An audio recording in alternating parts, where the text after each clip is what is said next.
Simola ipase kitoko nipite. Ndoa ni kuvumilia. Na ndoa ni kuvumiliana. Wacha kujinda kulalamika ati mara huu.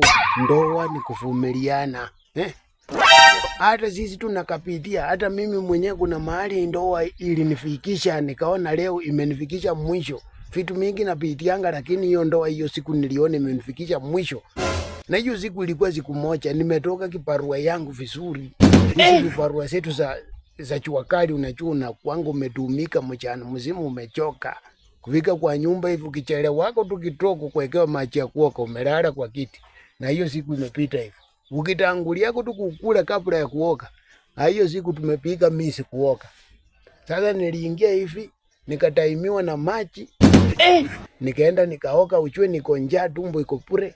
Nikakuja after nimeoka nasikia kamwili kamerelax lakini tumbo nayo tumbo iko pure. Sasa hiyo masaa wakati naendelea kungoja kaja hivi na kuambia madamu alikuja kakaa kando yangu hapo. Kitoko hivi najua sasa tumbo ikiwa njaa itakangi kitu mbaya. Itakangi harufu mbaya wala nini mbaya. Itakangi kitu mbaya.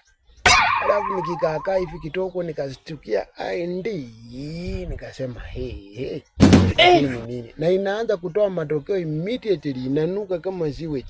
Alafu ananiambia ati bahati mbaya. Bahati mbaya aje bwana. Bahati mbaya aje bwana. Mimi nashangaa mchana mzima sikushinda naye. Alikosa tu mahali pa kutoa hiyo moshi yake, akatai mtu wakati mimi nimerudi. Ndiye ananitolea ondoa ni kuvumilia bwana. Hiyo siku nilikasirika sana. Bwana, hii harufu bwana na tumbo iko pure bwana. Alafu bwana ndoa kuvumiliana bwana. Hiyo siku ndio nilikuwa Mungu.